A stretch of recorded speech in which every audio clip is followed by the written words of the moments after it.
original Rainbow Six. This game is such a classic.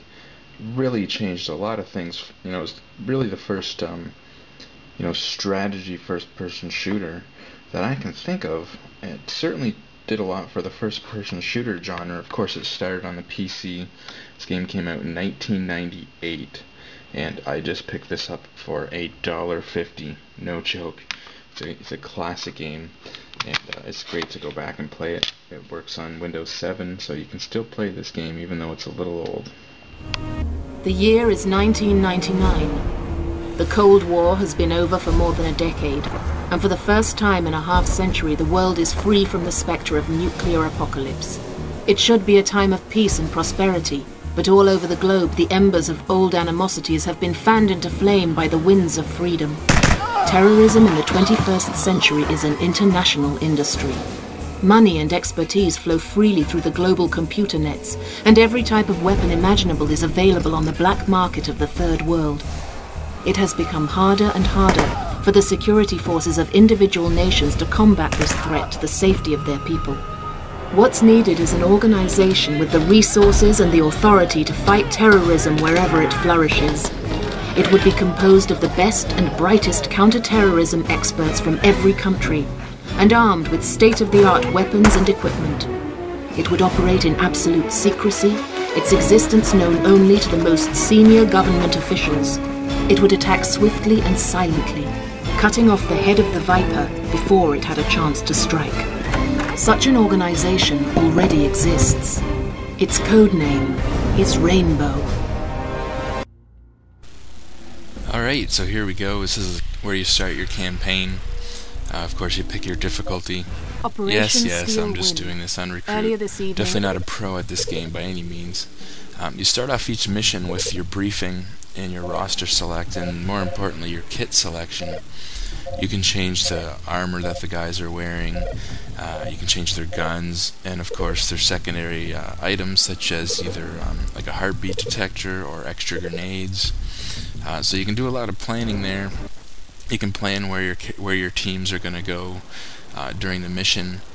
I don't really get too much into that. There is a stock plan that you can load, and that's what I do. I just load the stock plan. It gives you sort of a good range of characters and weapons. So as you go through the game, first thing I notice is this game is really old, and the default controls are not WASD. So, you know, I started playing the game and I couldn't even move my character. It's just really strange. You know, playing PC first-person shooters for so long, you just naturally go to the WASD. Fortunately, you can change the controls to whatever you want, so I've got it changed to the WASD and move everything over there, and then of course using the mouse to look and shoot. So it actually works pretty well once you set it up with more modern style controls. The other thing I noticed with this game being really old, this game came out in August of 1998. So this game was designed to run on Windows 95 and Windows 98. It's even designed to run on the really old 3D accelerator cards like the Glide and the OpenGL, your Voodoo cards and stuff like that.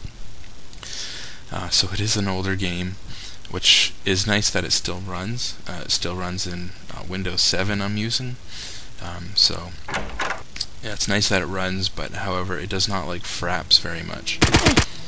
The first time I went through recording with Fraps, and when I went back and watched the footage, I realized it was all jumbled, and then it also slows the frame rate down. Like the game runs at about 60 frames per second. But as soon as Fraps starts recording, it drops down to like 15 or 20 frames per second, which, you know, the modern games don't slow down that much when you're recording. They only slow down a few frames per second. So it's rather odd. And you actually see the frame counter sometimes, which is weird. So the game doesn't like Fraps too much. But once again, it's a really old game. It's designed to run on, you know, pre-Direct 3D hardware, so it's probably running on like DirectX 6 or some ancient thing. So that's no surprise there. You're going to run into a few problems with that, but otherwise it runs great, which is, like I said, that's nice that the old game Still runs great on the modern operating systems. But anyways, onto the gameplay. Like I said, this was one of the first strategy tactical shooters. I remember when this game came out in 1998, my buddy got it. He had a computer that could run it in 1998. I don't think I did yet. So I went to his house and I saw this game and I was just like, wow, this is, so cool. One shot can kill you. One shot, one well-played shot can kill a bad guy. But one shot can kill you. And, it was the first game I remember that was that realistic, where one shot can kill you. And you really, wanted to sneak around. It was more about stealth. I love the silenced weapons. I love going through with the silenced pistol. You can tell all your other teammates what to do. You can tell them to go rescue hostages. You can tell them to just try and take out enemies. Or you can tell them to hold. And I actually like telling them to hold, because otherwise they kind of follow you and sometimes they get in your way. And they kill a lot of the enemies for you. So, you can go through a level without killing any enemies, because your guys will kill them all for you. So I like telling them to hold, and then I just go through with my silenced weapons, and I just kind of like going through it a little more on my own. And, I like to kill all the guys myself, so you can do that. You can tell all your guys to hold. If you want them to help you, yes, they'll help you.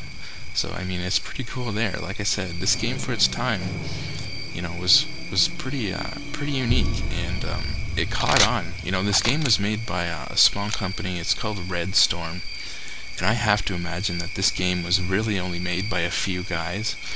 This game was originally built not to have the Rainbow Six name on it at all. These guys were basically just making like an FBI hostage sort of rescue kind of game, and they wanted it to be realistic with all this, strategy, tactical stuff to it. And, I think they had made a few games like this in the past. I don't think they were expecting this game really to become the big game that it became. Like I said, just a small team of guys that made this game. And basically what happened is, halfway through making this game, Tom Clancy was coming out with a book called Rainbow Six. This is originally a book. There's a book called Rainbow Six, and it's about, of course, your special tactics team who goes around the world. They have no borders and no jurisdiction. They can basically just get the job done. And it was a cool book, and it suited the style of this game. So basically, they ended up changing the name of the game. I think it was originally called Black Ops. And, near the end of its development, it got changed to Rainbow Six. So, with Tom Clancy in it, it's all realistic weapons. It's, realistic armor, everything's realistic in this game. And, it was, like I said, in 1998 when I saw this game, it was the first really realistic kind of, SWAT, or I don't say military, but special forces kind of game. And, just the fact that, one shot can kill you, you got, different commands. The way you aim your gun even was unique, because I don't think any game did that at the time either. And in this game, you have your cursor on the screen, and the tighter in the little crosshairs get, the more accurate you are. When you're moving, they become less accurate. If you're running, they become really inaccurate. If you're running towards an enemy and you're trying to shoot him, forget about it. You ain't gonna hit him. And that's pretty realistic. If you crouch down or you stop, your accuracy gets even better. When you're getting shot, your accuracy goes, if you have, say, your bulletproof vest on and you take a shot, for that fraction of a second you get hit, you got no accuracy. So, once again, you have to keep that in mind. You have to be aware that if there's an enemy around that corner, you want to be ready for him. You can't just go running around the corner, because you'll miss the guy. You'll probably get shot. And when one shot kills you, so this was an awesome game when it came out. Eventually got ported to basically everything. PlayStation, Dreamcast, N64. Awesome game. And this is where Rainbow Six started, if you've never seen it.